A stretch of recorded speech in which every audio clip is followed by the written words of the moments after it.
Informativo do STF, fevereiro de 2023. Informativo 1080. Direito administrativo, servidor público, acumulação de proventos. Direito previdenciário é pensão por morte, acumulação de benefícios. Direito constitucional, acumulação de cargos. Organização do Estado, emenda à Constituição. Emenda constitucional número 20 de 1998 e acumulação de pensões civil e militar, RE 658.999 SC, tema 627 RG. A tese fixada é que, em se tratando de cargos constitucionalmente acumuláveis, descabe aplicar a vedação de acumulação de aposentadorias e pensões contida na parte final do artigo 11 da Emenda Constitucional número 20 de 1998, porquanto destinada apenas aos casos de que trata, ou seja, aos reingressos no serviço público por meio de concurso público antes da publicação da referida emenda e que envolvam cargos inacumuláveis.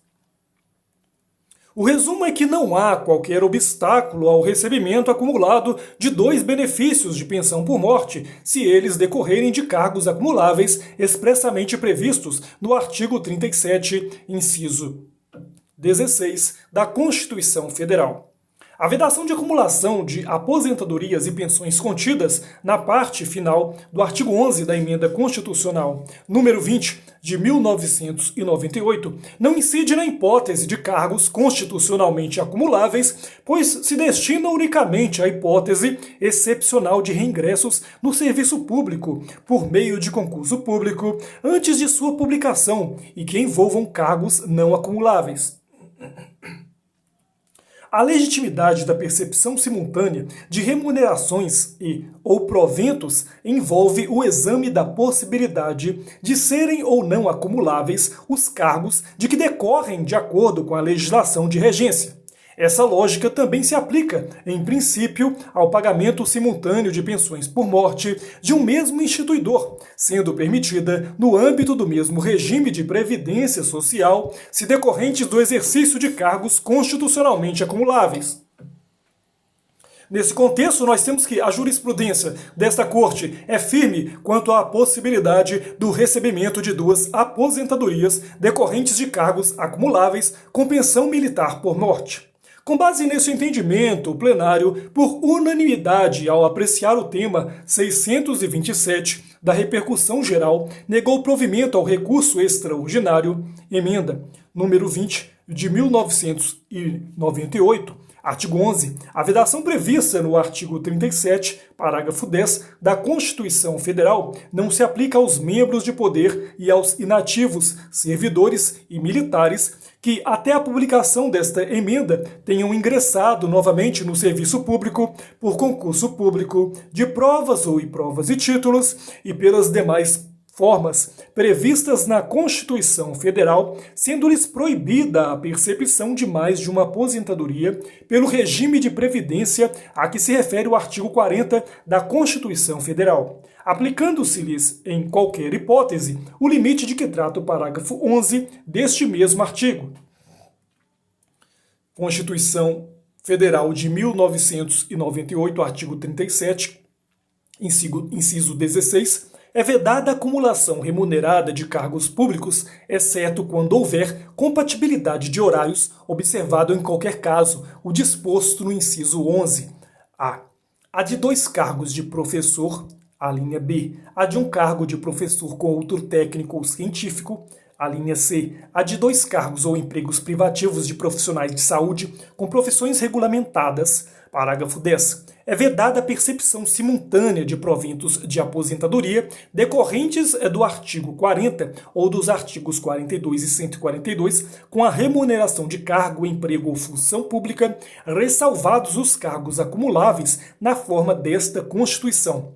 Os demais cargos eletivos e os cargos em comissão declarados em lei de livre nomeação e exoneração, precedentes citados ARE 848.993 RG, tema 921 RG, RE 1.264.122, AGR, ARE 1.194.860, AGR segundo IARE 1.117.555 AGR, RE 658.999 SC.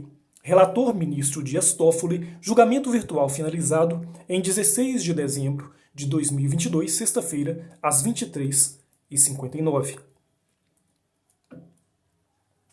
Ponto 2, agora nós vamos para o direito administrativo, servidor público, contratação temporária, férias, prêmio, concurso público, direito constitucional, administração pública, efeitos da declaração de inconstitucionalidade, nulidade do vínculo de servidor estadual com a administração pública mineira e pagamento de férias, prêmio, RE 1.400.775 de Minas Gerais, tema 1.239 RG. A tese fixada é que não tem direito à indenização de férias, prêmio, o servidor estadual cujo vínculo com a administração pública, decorrente da Lei Complementar Mineira 100/2007, foi declarado nulo por inobservância dos princípios constitucionais que regem o ingresso no serviço público. O resumo é que a indenização a título de férias, prêmio, não é devida aos servidores estaduais que tiveram em seu vínculo com a administração pública firmado com fundamento na Lei Complementar 100/2007 do Estado de Minas Gerais, anulado em virtude do julgamento da ADI 4.976 de Minas Gerais do plenário do STF. Temos então que o direito ao pagamento de férias-prêmio indenizadas não pode ser reconhecido aos servidores que se tornaram titulares de cargos efetivos sem a prévia aprovação em concurso público. Entendimento diverso contraria a consolidada jurisprudência desta Corte, segundo o qual os únicos efeitos aplicáveis aos contratos eivados de nulidade com burla ao concurso público consistem no recebimento pelos agentes públicos, assim contratados, do salário pelos dias trabalhados e na possibilidade de levantamento dos depósitos efetuados do Fundo de Garantia do Tempo de Serviço FGTS. Com base nesse entendimento, o plenário, por unanimidade, reconheceu a existência da repercussão geral da questão constitucional suscitada, tema 1239 RG, e no mérito, também por unanimidade, reafirmou a jurisprudência dominante sobre a matéria, para dar provimento ao recurso extraordinário e julgar improcedentes os pedidos formulados na inicial. Precedente citado é a ADI 4.876, precedentes citados é RE 705.140, o tema é 308 RG, o RE é 765.320 RG, tema 916 RG, RE 1.358.592 AGR e RE 1.386.136 ED, RE 1.400.775 de Minas Gerais, relatora ministra-presidente, julgado finalizado no plenário virtual em 15 de dezembro de 2022. Vamos então agora para o direito administrativo, servidor público, jornada de trabalho, pessoa com deficiência. Direito constitucional, nós temos direitos e garantias fundamentais, servidores públicos estaduais e municipais, filho com deficiência e jornada reduzida, RE 1.237.867 de São Paulo, tema 1097 RG. A tese fixada é que aos servidores públicos estaduais e municipais é aplicado para todos os efeitos o artigo 98, parágrafo 2º e 3º da Lei 8.112 de 1990. O resumo é que, por analogia, aplica-se aos servidores públicos, estaduais e municipais, que são pais ou cuidadores legais de pessoas com deficiência, o direito à jornada de trabalho reduzida, sem necessidade de compensação de horário ou redução de vencimentos, nos moldes previstos para os servidores públicos federais na Lei 8.112 de 1990.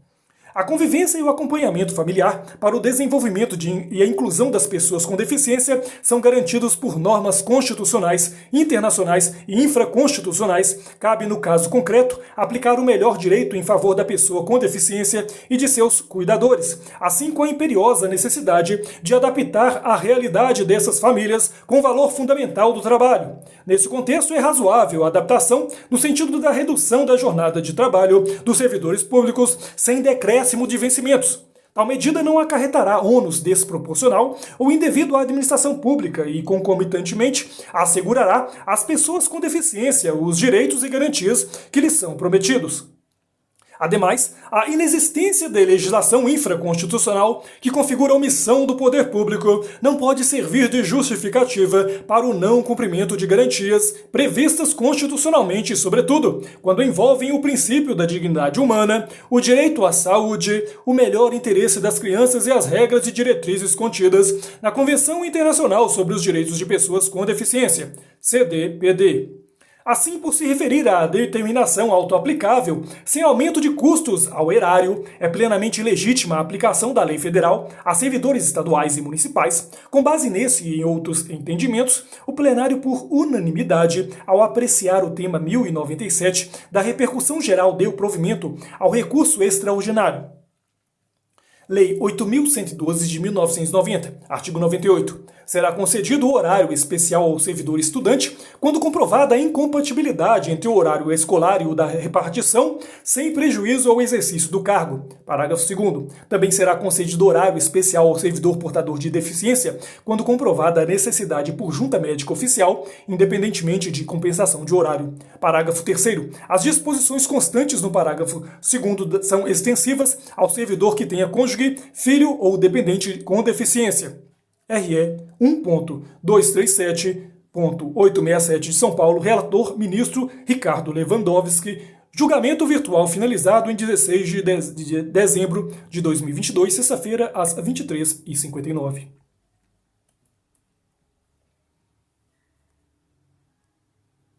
Temos então agora o direito administrativo, servidor público, terço constitucional de férias, magistério municipal. Terço constitucional de férias, incidência sobre a remuneração relativa à totalidade do período de duração do descanso previsto em lei. RE 1.400.787 SCE do Ceará, tema 1241 RG. Tese fixada é que o adicional de um terço previsto no artigo 7º, inciso 17 da Constituição Federal, incide sobre a remuneração relativa a todo o período de férias. O resumo é que o artigo 7º, inciso 17 da Constituição Federal de 1988, assegura ao trabalhador o gozo de férias anuais remuneradas com pelo menos um terço a mais do que o salário normal, sem limitar o tempo de sua duração, razão pela qual esse adicional deve incidir sobre todo o tempo de descanso previsto em lei. Esse direito também se estende ao servidor público por força do artigo 39, parágrafo 3º da Constituição Federal de 1988. Nesse contexto, como a legislação do município de Boa Viagem, Ceará, garante 45 dias de férias anuais para os respectivos professores, o acréscimo de um terço há de incidir sobre o valor pecuniário a ele correspondente, sendo incabível sua restrição ao período de apenas 30 dias, em respeito ao princípio da legalidade. Constituição Federal de 1988, artigo 37 caput. Com base nesse entendimento, o plenário, por unanimidade, reconheceu a existência de repercussão geral da questão constitucional suscitada. O tema é 1241 RG e, no mérito, também por unanimidade, reafirmou a jurisprudência dominante sobre a matéria, para negar provimento ao recurso extraordinário. Precedentes citados: AO 623, AO 609, AO 522, AO 516, ADI 2964 e RE 761.325 AGR. RE 1.400.787/CE. Relatora ministra presidente, julgamento realizado no plenário virtual em 15 de dezembro de 2022. Temos agora então direito agrário, política agrícola, agricultura familiar, programas assistenciais, fomento emergencial. O direito constitucional é direitos e garantias fundamentais, processo legislativo e veto previdencial. Covid-19, socorro financeiro a agricultores familiares em virtude dos impactos socioeconômicos decorrentes da pandemia, ADPF 968-MC/Distrito Federal. O resumo é que a ausência de apresentação da estimativa do respectivo impacto orçamentário, assim como a existência de ações já implementadas pelo Poder Executivo, como a instituição do Programa Auxílio Inclusão Produtiva, Lei nº 14.284 de 2021, que criou o Programa Auxílio Brasil e o Programa Alimentar Brasil, enfraquecem a necessidade da aplicação de medidas estratégicas estabelecidas pela Lei 14.275 de 2021, voltadas a amparar os agricultores familiares do Brasil pelos problemas socioeconômicos decorrentes da pandemia da Covid-19. A inexistência da análise de impacto orçamentário infirma o requisito da fumaça do bom direito com relação à instituição de linhas de crédito e aos valores direcionados ao Programa de Atendimento Emergencial à Agricultura Familiar, PAI, AF, Lei 14.275 de 2021, artigo 7º. Afinal, a observância do artigo 113 do ADCT é norma que vincula a atividade do Poder Legislativo, conforme o entendimento desta Corte. Ademais, a legislação impugnada ao permitir a sobreposição de ações de órgãos públicos relativas a programas assistenciais não inova o ordenamento jurídico, representado falha de juridicidade da proposta legislativa, o que também desautoriza a concessão da medida cautelar requerida, cuja finalidade é obrigar o Poder Executivo a aplicar recursos públicos. Cabe, nesse entendimento, o plenário, por unanimidade, indeferiu a medida cautelar pleiteada na DPF, precedente citado ADI 6.303, ADPF 968-MC/Distrito Federal, relator ministro Edson Fachin, julgamento virtual finalizado em 16 de dezembro de 2022, sexta-feira, às 23h59. Agora, direito constitucional, administração pública e seus princípios constitucionais explícitos, planejamento orçamentário, direito administrativo, responsabilidade fiscal, transparência, acesso à informação, orçamento secreto, uso de emendas do relator para a inclusão de novas despesas no projeto de lei orçamentária anual da União, ADPF 850/Distrito Federal, ADPF 851, Distrito Federal, ADPF 854, Distrito Federal, e a DPF 1014, do Distrito Federal. O resumo é que é vedada a utilização das emendas do relator geral do orçamento com a finalidade de criar novas despesas ou de ampliar as programações previstas no projeto de lei orçamentária anual, uma vez que elas se destinam exclusivamente a corrigir erros e omissões da Constituição Federal de 1988, artigo 166, parágrafo 3º, inciso 3, a linha A.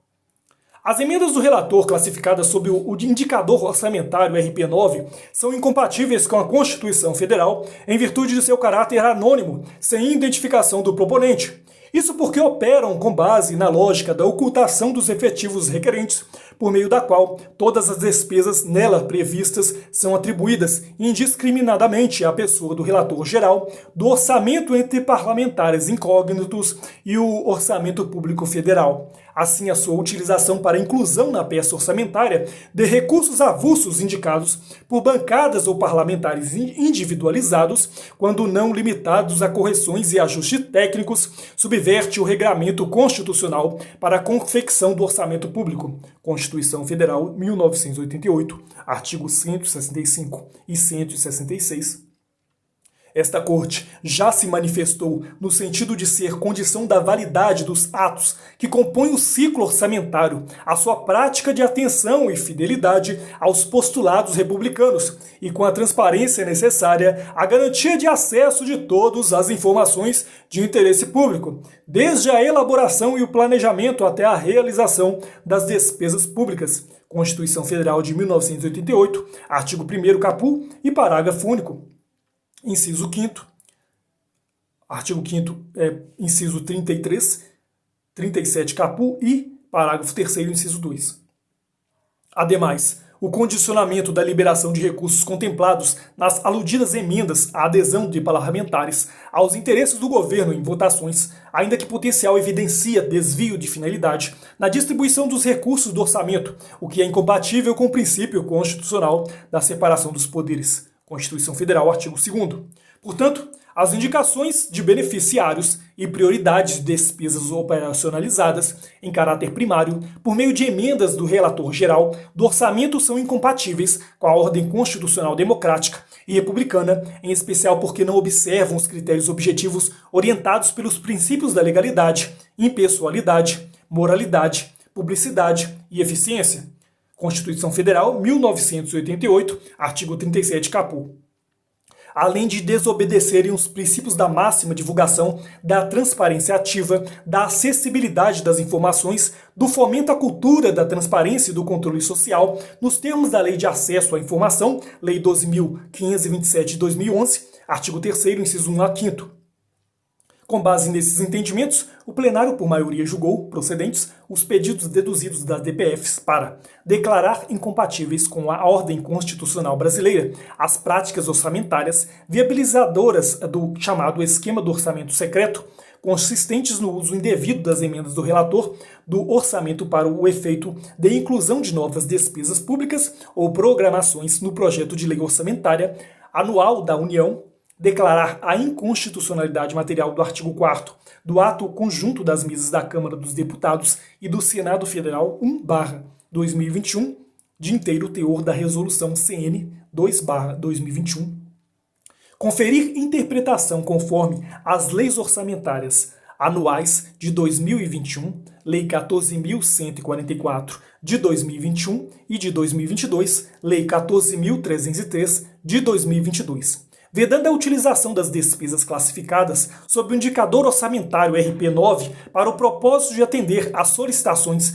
de despesas e indicações de beneficiários realizadas por deputados federais, senadores da República, relatores de comunicação mista do orçamento CMO e quaisquer usuários externos não vinculados aos órgãos da administração pública federal, independentemente de tal requisição ter sido formulada pelos sistemas formais ou por vias informais, cabendo ainda aos ministros de Estado titulares das pastas beneficiadas com recursos consignados sob a rubrica RP9 orientarem a execução desses montantes em conformidade com os programas e projetos existentes nas respectivas áreas, afastado o caráter vinculante das indicações formuladas pelo relator geral do orçamento, nos moldes do artigo 2º, parágrafos 1º do Decreto-Lei nº 10.888 de 2021 e determinar a todas as unidades orçamentárias e órgãos da administração pública em geral que realizaram o empenho, liquidação e pagamento de despesas classificadas sob o indicador orçamentário RP9 nos exercícios financeiros de 2020 a 2022, a publicação dos dados referentes aos serviços, obras e compras realizadas com tais verbas públicas, assim como a identificação dos respectivos solicitadores e beneficiários, de modo acessível, claro e fidedigno, no prazo de 90 dias, nos termos do voto da relatora. Os precedentes citados aqui, MS 24.725, MC, monocrática, ADPF 690, MC, RF, ADPF 129 e MS 28.178, ADPF 850 do Distrito Federal, relatora ministra Rosa Weber, julgamento finalizado em 19 de dezembro de 2022, ADPF 851 Distrito Federal, relatora ministra Rosa Weber, julgamento finalizado em 19 de dezembro de 2022, e ADPF 854 do Distrito Federal, relatora ministra Rosa Weber, julgamento finalizado em 19 de dezembro de 2022, ADPF 1014 do Distrito Federal, relatora ministra Rosa Weber, julgamento finalizado em 19 de dezembro de 2022. Então temos agora o direito constitucional, repartição de competências, proteção ao consumidor, contratos de operação de crédito, a exigência da assinatura física de idosos e proteção ao consumidor, ADI 7027-PB. Resumo: é constitucional, haja vista a competência suplementar dos Estados Federados para dispor sobre proteção do consumidor, Constituição Federal de 1988, artigo 24, inciso 5 e parágrafo 2º, lei estadual que torna obrigatória a assinatura física de idosos em contratos de operação de crédito firmados por meio eletrônico ou telefônico com instituições financeiras.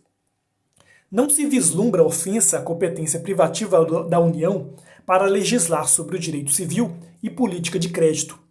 Constituição Federal de 88, artigo 21, inciso 8 e 22, inciso 1 e 7. Uma vez que a lei estadual impugnada não interfere no objeto do contrato pactuado. Com efeito, a norma se destina a garantir o direito à informação dos consumidores idosos, bem como a assegurar seu consentimento informado. Ademais, o diploma normativo fixa regras mais específicas com o intuito de resguardar o consumidor sem infringir as normas de natureza geral editadas pela União. Também não se verifica a alegada inconstitucionalidade material do ato normativo decorrente de suposta violação aos princípios da proporcionalidade e da isonomia, ou por restrição à liberdade dos idosos. Isso porque o legislador local se limitou a resguardar o idoso, prevenindo defraudes que possam prejudicar o seu patrimônio.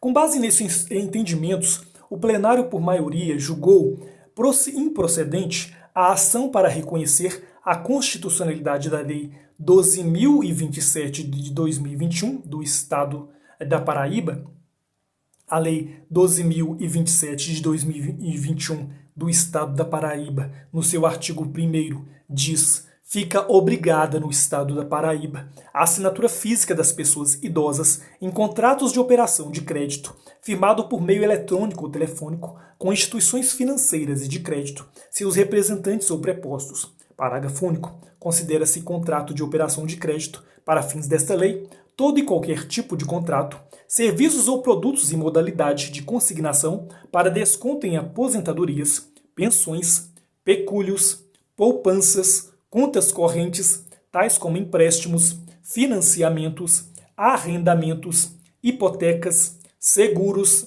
aplicações financeiras, investimentos ou qualquer outro tipo de operação que possua natureza de crédito. O artigo 2º é que os contratos de operação de crédito firmados por meio eletrônico ou telefônico com pessoas idosas devem obrigatoriamente ser disponibilizados em meio físico para conhecimento das suas cláusulas e conseguinte assinatura do contratante, considerado idoso por lei própria. O parágrafo único é: a instituição financeira e de crédito contratada deve fornecer cópia do contrato firmado ao idoso contratante, sob pena de nulidade do compromisso. O artigo 3º, o descumprimento ao disposto nesta lei sujeitará as instituições financeira e de crédito às seguintes penalidades, sem prejuízo de outras previstas em legislação vigente. Inciso 1. Primeira infração, advertência. Inciso 2. Segunda infração, multa de 300. UFRPB, Unidades Fiscais de Referência de Estado da Paraíba. 3. Terceira infração, multa de 600 UFRPB, que é Unidades Fiscais de Referência do Estado da Paraíba. Inciso 4. A partir da quarta infração, multa de 2.000 UFRPB, Unidades Fiscais de Referência do Estado da Paraíba, para cada infração. No artigo 4º, nós temos que a fiscalização do disposto nesta lei será realizada pelos órgãos públicos nos respectivos âmbitos de suas atribuições, os quais serão responsáveis pelas sanções decorrentes de infrações às normas nelas contidas, mediante procedimento administrativo, assegurados a ampla defesa e o contraditório. O artigo 5º, esta lei entra em vigor após 90 dias da data de sua publicação, ADI 7027 da Paraíba, relator ministro Gilmar Mendes, julgamento virtual finalizado em 16 de dezembro de 2022, sexta-feira, às 23h59. Agora nós vamos para direito do consumidor, contratos de consumo, transporte aéreo, responsabilidade do fornecedor, indenização por danos morais. No direito internacional, nós temos tratados e convenções internacionais, normas internas e conflito. O contrato de transporte aéreo internacional, má prestação do serviço, danos extrapatrimoniais e legislação aplicável, RE 1394.401 de São Paulo, tema 1240 RG.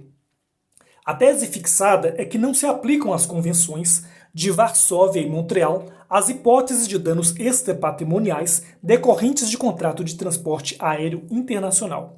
O resumo, nós temos que aplica-se o Código de Defesa do Consumidor em detrimento das convenções de Varsóvia e Montreal nos casos em que se discute a responsabilidade das empresas de transporte aéreo internacional por dano moral resultante de atraso ou cancelamento de voo e de extravio de bagagem. Em diversos precedentes, esta Corte se pronunciou no sentido de que a incidência das normas previstas nas convenções internacionais de Varsóvia e de Montreal, tal como definida no julgamento do RE 636.331 do Rio de Janeiro, tema 210 do RG, restringe-se às hipóteses de indenização por danos materiais. Isso porque naquele processo paradigma, o objeto do recurso foi delimitado, excluindo-se a controvérsia sobre reparação por dano moral. Com base nesse entendimento, o plenário, por unanimidade, reconheceu a existência de repercussão geral da questão constitucional suscitada, tema 1240 RG, e no mérito também por unanimidade, reafirmou a jurisprudência dominante sobre a matéria, para negar provimento ao recurso extraordinário. Os precedentes citados, RE 1.221.934, AGR EDV AGR RE 1.240.833, AGR EDV AGR RE 1.305.425, ED AGR RE 1.332.295, AGR RE 1.332.687 AGR, RE 1.357.115 AGR, RE 1.336.056 AGR, RCL 42.371 AGR, RCL 50.411 AGR, RE 1.394.401 de São Paulo, relatora ministra presidente, julgamento finalizado no plenário virtual em 15 de dezembro de 2022.